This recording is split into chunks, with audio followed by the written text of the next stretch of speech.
साल 1995, जगह कनाडा, अप्रैल का महीना। ऑडिटोरियम में जमा लोगों को एक व्यक्ति एड्रेस करने जा रहा था।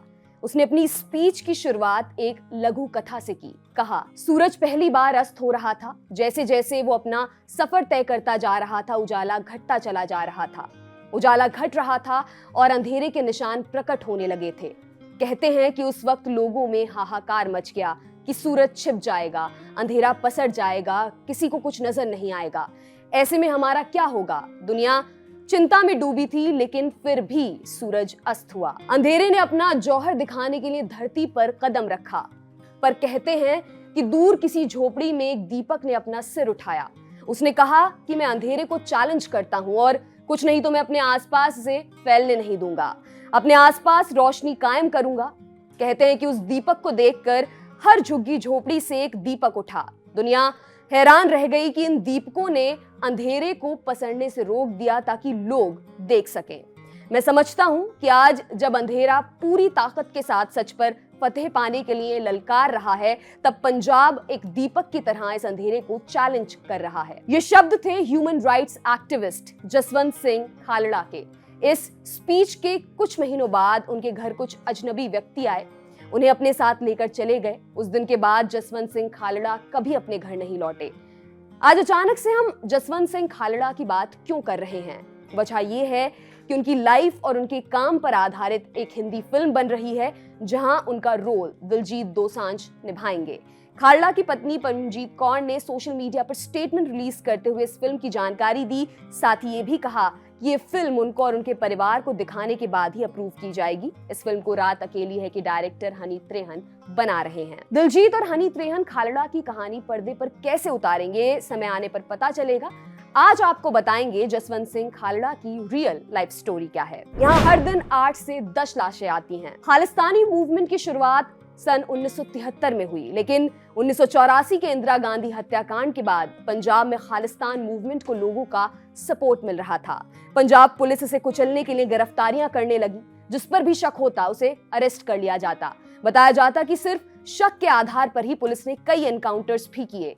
1984 में शुरू हुआ ये दौर 1995 तक चला।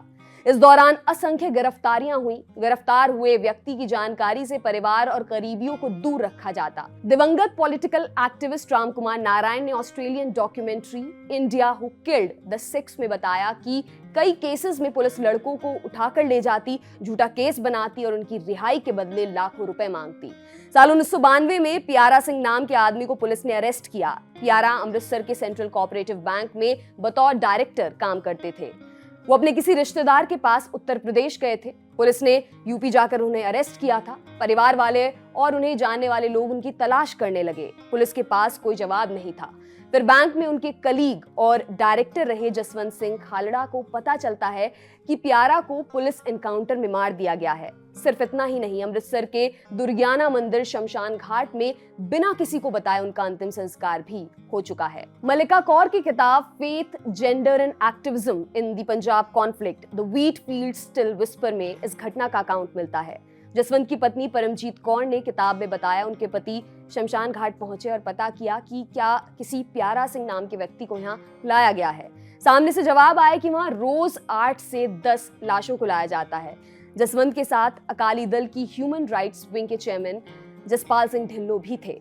शमशान घाट में लाई हर एक लाश के नाम आदि जरूरी डिटेल मिलना मुश्किल था। ऐसे में उन्हें एक रजिस्टर मिला जहां शमशान घाट के वर्कर रिकॉर्ड मेंटेन करके रखते कि कितनी लकड़ी आदि सामग्री की खपत हुई। उसमें कुछ लाशों के नाम, उनके जन्म स्थान नोट किए हुए थे। परमजीत बताती हैं कि तमाम जानकारी के बावजूद उन लाशों को लावारिस के कॉलम में रखा हुआ था। जसवंत ने शुरुआती रजिस्टरों की जांच में पाया कि साल 1992 में दुर्गियाना मंदिर शमशान घाट में 300 से ज्यादा बेनाम लाशों का अंतिम संस्कार किया गया। ये डेटा बाहर आना जरूरी था, इसलिए किसी तरह शमशान घाट के कर्मचारी को बातों में लगाया और दूसरी तरफ उनके साथी ने इन रिकॉर्ड्स की फोटोकॉपी करवा ली। उन्हें पता चला ये सिर्फ शमशान घाट का हाल नहीं है, बाकी जगह भी पुलिस लावारिस लाशों का अंतिम संस्कार कर रही है बिना किसी को खबर लगे। कुछ और शमशान घाट पहुंचे, वहां से डेटा इकट्ठा किया। जनवरी का महीना खत्म होने तक उनके पास 3 शमशान घाटों के रिकॉर्ड आ चुके थे। अब उन्हें पब्लिक करने का वक्त था। पुलिस ने क्या जवाब दिया? जसवंत ने अपने साथियों के साथ मिलकर पंजाब और हरियाणा हाई कोर्ट में एक रिट पिटीशन दायर की, जिसे तुरंत ही खारिज कर दिया गया। कोर्ट का कहना था कि पिटीशन काफी अस्पष्ट है और दायर करने वालों के पास कोई लोकस स्टैंडाई नहीं है। लोकस स्टैंडाई यानी कोर्ट के समक्ष आने का अधिकार। कोर्ट का तर्क काफी लोगों के लिए आश्चर्यजनक था। कोर्ट ने पिटीशन भले ही रिजेक्ट कर दी हो, फिर भी जसवंत रुके नहीं। वो अमृतसर के अलग अलग शमशान घाट गए, जहां सीधा रिकॉर्ड नहीं मिला, वहां खरीदी हुई लकड़ी का हिसाब लगाया। एक शव के अंतिम संस्कार में करीब 300 किलो लकड़ी की खपत होती है। कुछ चिताओं पर 1 से ज्यादा शवों का अंतिम संस्कार भी किया जा रहा था। उस हिसाब से डेटा इकट्ठा किया गया। 16 जनवरी 1995 की तारीख को अकाली दल की ह्यूमन राइट्स विंग ने चंडीगढ़ में एक प्रेस कॉन्फ्रेंस रखी। जसवंत की जांच में जो सामने आया उसका खुलासा किया जाना था। बताया गया कि साल 1984 से 1994 के बीच पट्टी में 400, तरन तारण में 700 और दुर्गियाना में 2000 गैर कानूनी अंतिम संस्कार किए गए। इस प्रेस कॉन्फ्रेंस के ठीक 2 दिन बाद एक और प्रेस कॉन्फ्रेंस हुई अमृतसर में ही, जहां तत्कालीन पंजाब पुलिस के डीजीपी केपीएस गिल ने दावा किया कि जिन युवाओं के लापता होने की बात खालड़ा कर रहे हैं वो दरअसल देश छोड़कर विदेश भाग गए हैं, वहां फर्जी डॉक्यूमेंट्स के जरिए नौकरियां कर रहे हैं।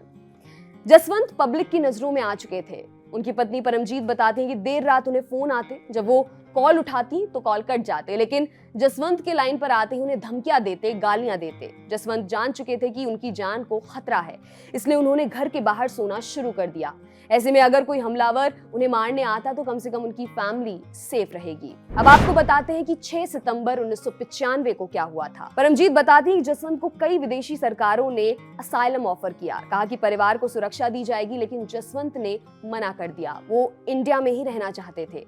जसवंत ने मिड 80s से लेकर मिड 90s के पीरियड में पाया कि पुलिस ने करीब 25,000 लोगों का गैर कानूनी रूप से अंतिम संस्कार किया। ट्रिब्यून इंडिया ने ये लिस्ट पब्लिश भी की। उनके कॉज को एम्पलीफाई करने के लिए कनाडा की वर्ल्ड सिख ऑर्गेनाइजेशन ने उन्हें बुलावा भेजा ताकि वो अपनी स्पीच के जरिए अपनी रिसर्च शेयर कर सकें। जसवंत की कनाडा स्पीच के बाद वो और उनका काम ग्लोबल लेवल तक आ चुका था। जान का खतरा बढ़ने की संभावना थी, फिर भी खालड़ा पहले जैसा जीवन जीते रहे। 6 सितंबर 1995 की सुबह वो अपने घर के बाहर गाड़ी धो रहे थे, तभी कुछ व्यक्ति उनके घर आए और उन्हें अपने साथ लेकर चले गए। मौके पर मौजूद गवाहों ने बताया कि वो पुलिस अधिकारी थे। हालांकि पुलिस ने उस वक्त ऐसे तमाम आरोप नकार दिए। उसी साल 27 अक्टूबर को उनका शव हरिके नदी में मिला। परिवार और करीबियों ने संदिग्ध अवस्था में हत्या की जांच के लिए सीबीआई की मांग की। खालड़ा की किडनैपिंग और मर्डर केस की जांच सीबीआई को सौंपी गई। साल 1996 में सीबीआई ने पाया कि किडनैप करने के बाद उन्हें कुछ समय के लिए तरन तारण के एक पुलिस स्टेशन में रखा गया था। साथ ही उनकी किडनैपिंग और मर्डर के आरोप में पंजाब पुलिस के 10 अधिकारियों का नाम दिया। सीबीआई जांच के करीब 9 साल बाद कोर्ट ने पंजाब पुलिस के 6 अधिकारियों को दोषी पाया और 7 साल की सजा सुनाई। 2007 में पंजाब और हरियाणा हाई कोर्ट ने उन 6 में से 4 आरोपियों की सजा को बदलकर उम्र कैद कर दिया। दोषी पुलिस वालों ने सुप्रीम कोर्ट में अपील की, जहां 2011 में कोर्ट ने उनकी याचिका खारिज कर दी और सजा को बरकरार रखा। खालड़ा की पत्नी ने उनके कॉज को जारी रखा। अपने काम की वजह से जसवंत सिंह खालड़ा सिख समुदाय के बीच एक इम्पोर्टेंट फिगर बन चुके हैं। लोग उन्हें मानते हैं। यही वजह है कि जब न्यूज आई कि दिलजीत उनका रोल प्ले करने वाले हैं तो कुछ लोगों ने विरोध जताया। उनका कहना था कि दिलजीत में वो पवित्रता नहीं है और वो बहुत वेस्टर्न है। हालांकि मीडिया रिपोर्ट्स की माने तो दिलजीत ने भरोसा दिलाया है कि वो अपने पोर्ट्रेयल में कोई कमी नहीं छोड़ेंगे। आपके लिए तमाम जानकारी इकट्ठा की है हमारे साथी यमन ने। मेरा नाम है दिव्यांशी। देखते रहिए लल्लन टॉप सिनेमा। शुक्रिया।